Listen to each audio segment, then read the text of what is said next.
It was the midnight hour, 14th of August 1947. A surge of humanity thronged the streets around Parliament House. They were jubilant, euphoric.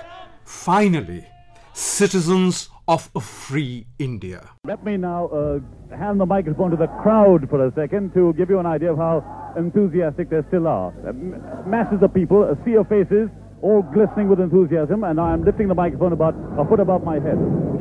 The fervour and exhilaration was almost tangible in that muggy monsoon weather in August. Long years ago, it was that long-awaited, cherished moment when an Indian was being proclaimed head of the government. When we shall redeem our pledge, not wholly or in full measure, but very substantially. The Viceroy, Lord Louis Mountbatten, presided over the transfer of power ceremony. It was indeed a historic moment in the Central Hall of Parliament House. So the President is just getting up now to put another resolution from the chair. I propose that it should be intimated to the Viceroy that the Constituent Assembly of India has assumed power for the governance of India. अपने constituent assembly से assembly की कार्रवाई का हाल सुना. From the studios of All India Radio, Hirabai Barodkar enthralled the nation with her mellifluous voice as she sang the iconic song that unfailingly evoked enthusiastic patriotism.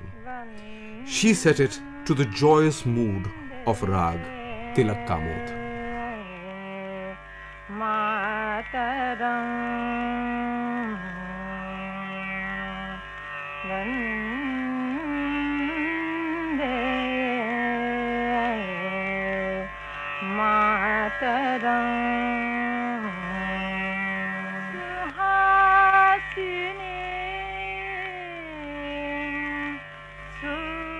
Let us take a closer look at one of the founding fathers present in Central Hall that historic night. A somber figure, the Sardar from Gujarat, Sardar Vallabhbhai Patel. He had already achieved in the previous 18 months what everyone considered to be impossible: the amalgamation of the patchwork of most of the princely states in the Indian subcontinent into one seamless nation, Bharat, free India. The few exceptions would be brought in line very soon after. He was truly the apostle of unity.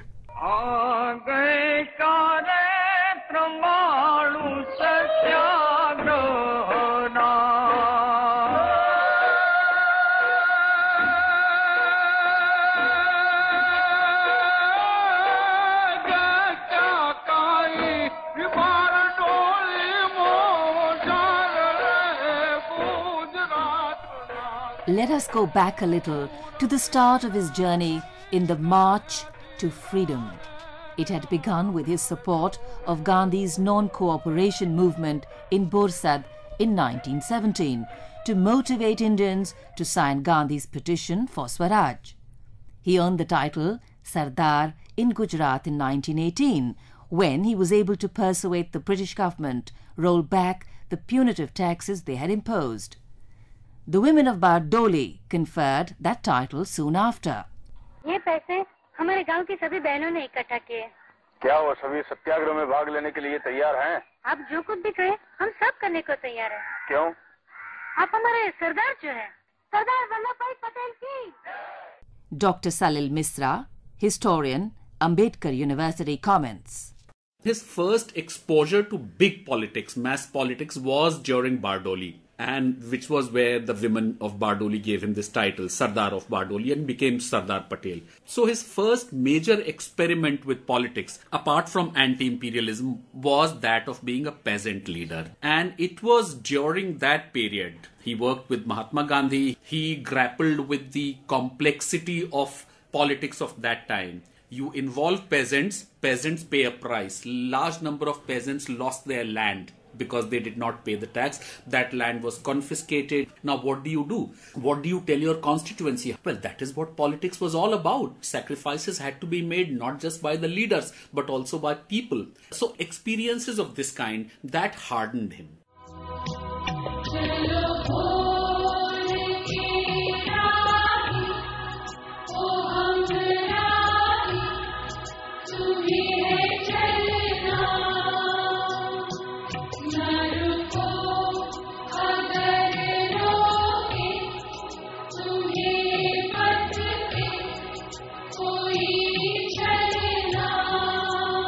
Some of the milestones on the next lap of his journey were participation in the Quit India movement of August 1942, incarceration along with other leaders of the Congress, involvement in the complicated negotiations with the Cabinet Mission, set up in 1946 to try to resolve the issue of smooth transfer of power. It was unsuccessful. The Muslim League and Muhammad Ali Jinnah held on to their agenda for a separate Muslim nation, while the princes hoped for their own independent states. The British Prime Minister Clement Attlee referred to the daunting task of the integration of the Indian princely states on the 15th of March 1946, when he spoke, some think rather sceptically, in the British Parliament.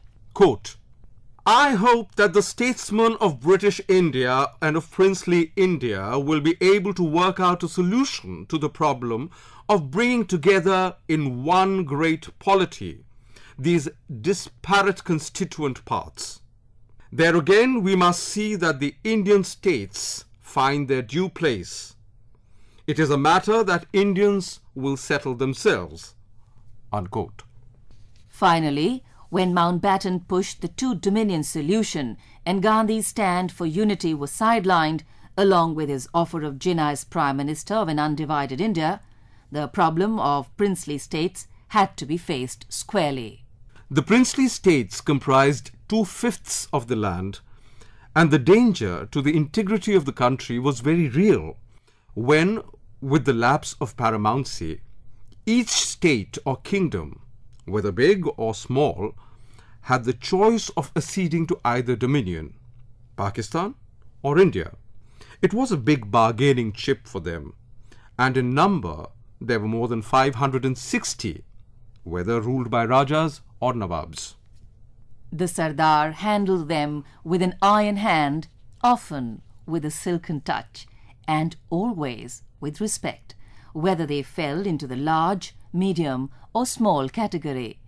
Many became his friends rather than disgruntled and embittered foes. The Maharaja of Alwar and the Nawab of Bhopal are two good examples, says Dr. Neerja Singh, historian and author of 3 books on Sardar Patel. When we talk about unification and those who resisted most, in that we mentioned Junagadh and Kashmir and Hyderabad, but Alwar and Bhopal were other states where Sardar Patel faced stiff opposition. And once when they joined, Alwar Maharaja wrote to Sardar Patel and also Bhopal Nawab.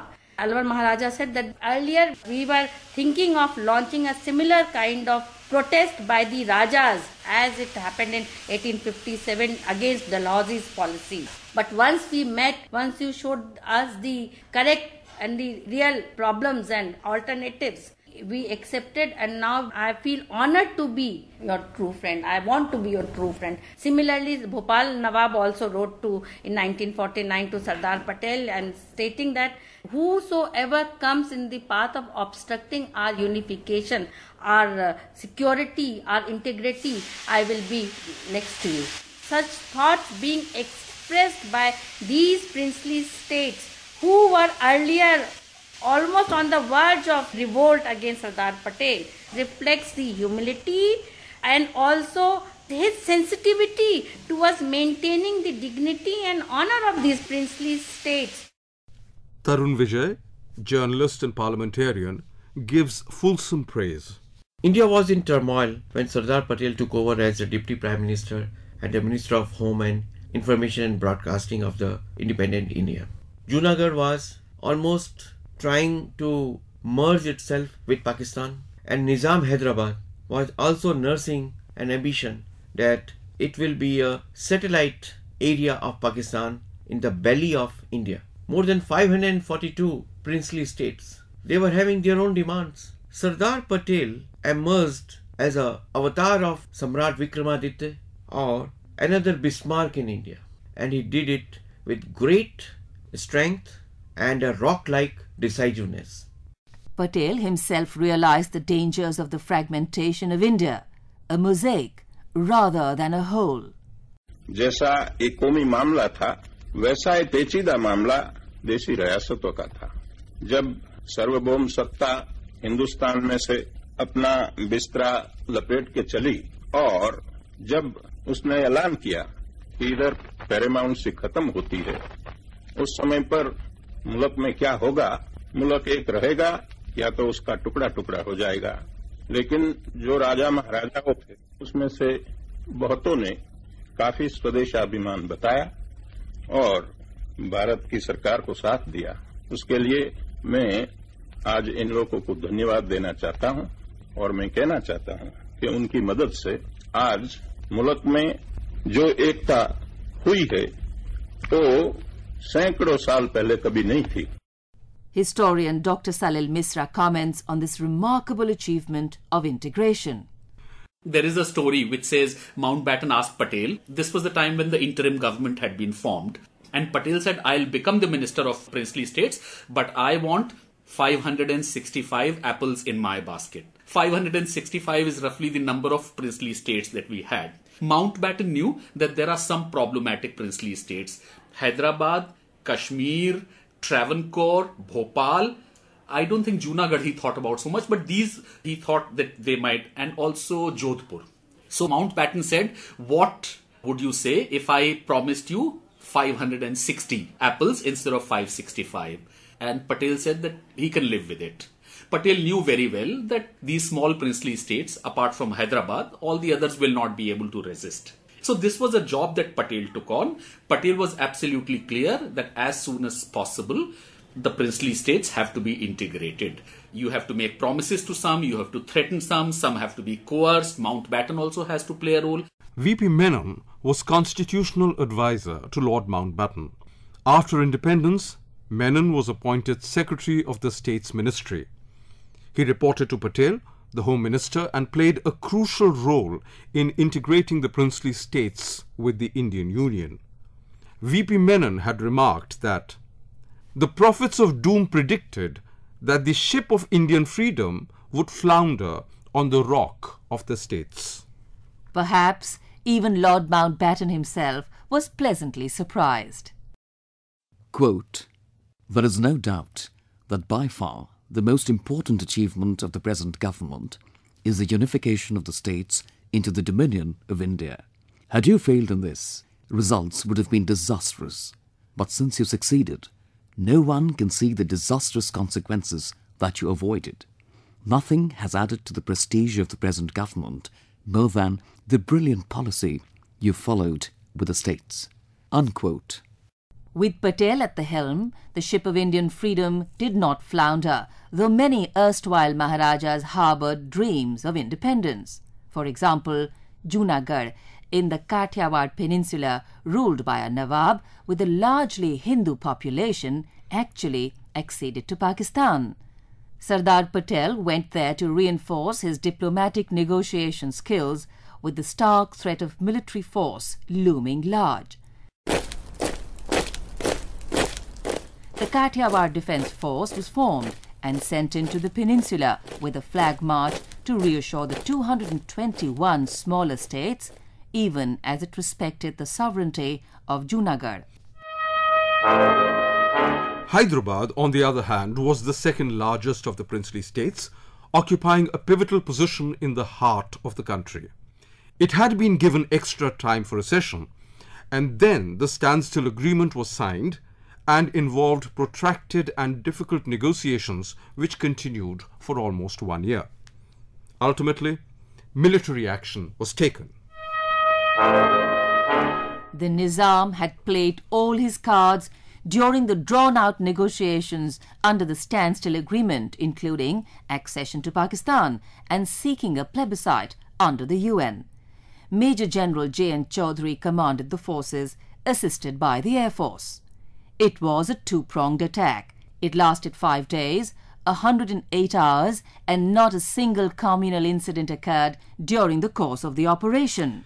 In fact, there had been an attempt to derail his plan of action, but Patel could not be cowed down. K.A. Munshi, Gujarati author, a brilliant lawyer and former governor of Bombay, takes us back to those turbulent times in this archival recording.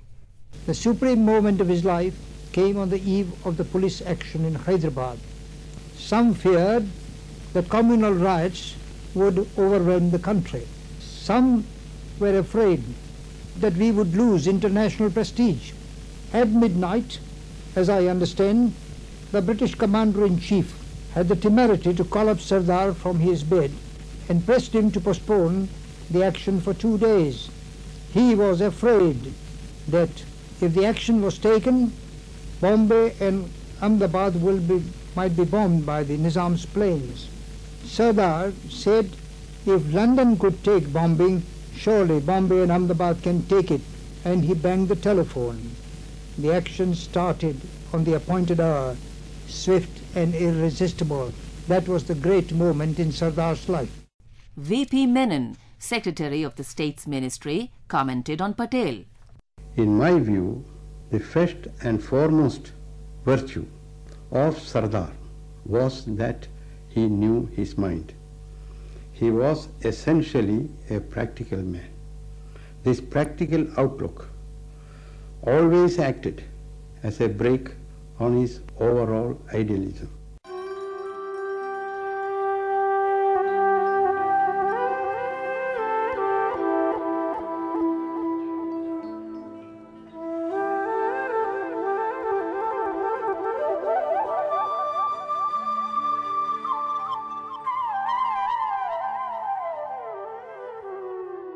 Though Sardar Patel died in December 1950, Nikita Khrushchev recalled Patel's achievement when he visited India in 1956 and remarked, somewhat incredulously, quote, "You Indians are amazing people. How on earth did you manage to liquidate princely rule without liquidating the princess?" Unquote. Historian Dr. Salil Misra. He had a good team, Patel and V.P. Menon. So they tried some diplomacy, they tried Mountbatten. For instance, the ruler of Bhopal was a great friend of Mountbatten. So V.P. Menon got Mountbatten to tell him, and Mountbatten told the ruler of Bhopal, you don't stand a chance within India. I am going to leave, Mountbatten is going to leave, and once Mountbatten leaves, what chance does the ruler of Bhopal have? So it's best for them to accede. So both Patel and V.P. Menon tried every card possible, whichever, threat, coercion, promise, friendly gestures, whatever, and in the end police action as they did in Hyderabad. But integration was priority one, and the leaders of the national movement were very, very keen that the sooner they are made a part of India, which essentially means a part of democracy, democratic parliamentary, democratic framework, the sooner that happens, the better. Far from liquidating the princes, the Sardar actually earned their respect and affection. Despite Attlee's reservations, the Indian princely states did find their due place with gun salutes and privy purses and the right to retain personal property and wealth, even as they laid down their crowns at the feet of democracy. The Maharaja of Bhavnagar was the first to accede to the Indian Union. Let's listen to him in this archival recording from All India Radio. It was within a few short months of August the 15th, 1947, I could foresee great changes coming. I went to Gandhiji in Delhi. I said to Mahatma Ji that I wanted his blessings because I wanted to turn over my state to my people. There were no conditions. It was a blank check I was offering. We talked for a while. Finally, Mahatma Ji suggested that I should go to Sardar Patel, who would work out the details of the transfer of power and authority in Bhavnagar state. Mine was not a hasty step. I had thought a great deal about it. Gandhiji had told me, be loyal to Sardar.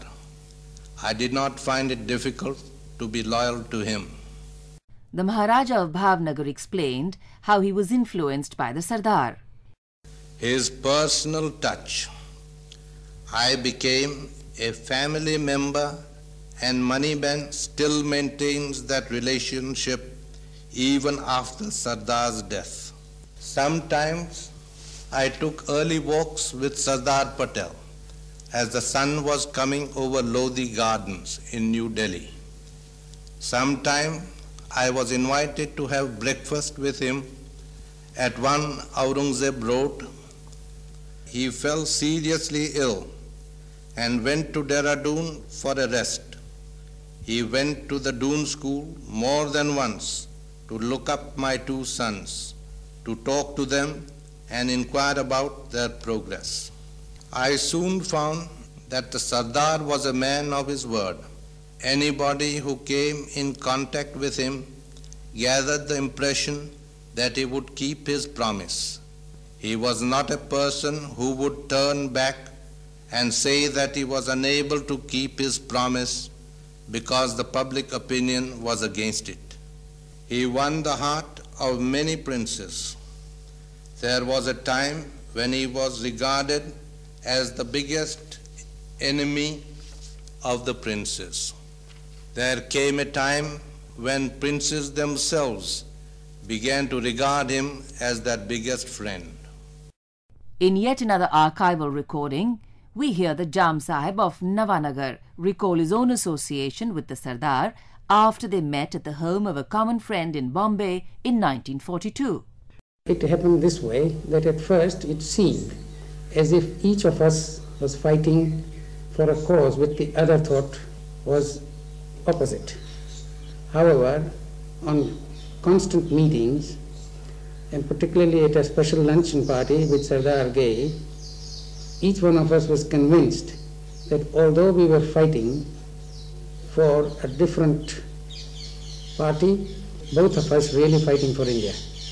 And therefore, having got convinced of each other's sincerity and the loyalty to the country, we became fast friends, and not merely the elder and younger brother, if I might be allowed to say so, that he was the most loving brother, and I have had the great pleasure and honor of dining in his bedroom when he was too ill to sit at a table. And I was never kept waiting, always allowed to go straight in. In his steadfastness, Sardar was always a pillar of strength, indeed an immovable rock. Not flamboyant, not in the public eye, blessed with quiet determination, unyielding when he was convinced he was right. Such was the character of Vallabhbhai Patel. In fact, Lord Mountbatten would refer to him as the walnut, extremely tough on the outside, but once cracked, mellow and soft inside. V.P. Menon gives a detailed and comprehensive account of the working of the States Ministry in his book, The Story of the Integration of the Indian States, published in 1957. Quote, "It was the late Sardar Vallabhbhai Patel's earnest desire that I should write two books, one narrating the events leading to the transfer of power and the other dealing with the integration of states. The hectic years 1947 to 1951 are so vivid in my memory. Few pause to consider the toils and anxieties that had to be undergone till step by step the edifice of a consolidated India was enshrined in the Constitution. It was a cooperative effort from Sardar, our inspiration and light, down to the rank and file. The entire staff of the States Ministry, unity of purpose animating everyone, they are the unsung heroes." Unquote.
In honor of such a distinguished son of India, the Prime Minister declared in 2014 that the Sardar's birthday, 31st of October, would henceforth be observed as Rashtriya Ekta Divas, National Unity Day. सरदार साहब ने हमें एक भारत दिया, श्रेष्ठ भारत बनाना हमारी जिम्मेवारी है। एक भारत श्रेष्ठ भारत, इस सपने को पूरा करने के लिए विविधता में एकता की विरासत को लेकर के, जातिवाद से परे उठ करके, भाषावाद से परे उठ करके, संप्रदायवाद से परे उठ करके, एक भारत, समरस भारत, ऊंच नीच के भेदभाव से मुक्त भारत, ये सपने को साकार करने के लिए आज से उत्तम पर्व नहीं हो सकता जो हमें आने वाले दिनों के लिए प्रेरणा देता रहे। As a tribute to such a towering figure, the government proposes to build the tallest statue in his memory at a cost of over 2,900 crore rupees. While inaugurating a statue of Sardar Patel at Delhi's Patel Chowk in 1963, the then President of India, Dr. Sarvapalli Radhakrishnan, had paid glowing homage. It's only appropriate that Delhi should have a memorial to Sardar Patel. But the greatest memorial to him is the United India itself. As the Prime Minister has said, he is the architect of India's unity.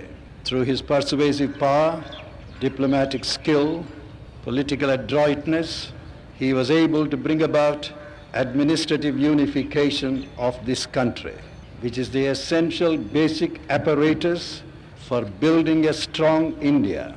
This administrative unification has to be transformed into an emotional integration and national cohesion. He was a man of few words, but he had always clarity, conviction, and confidence. He stands tall in the memory of the country that he was so instrumental in consolidating. The apostle of unity, the man who had the vision that emotional integration for the country was the next step.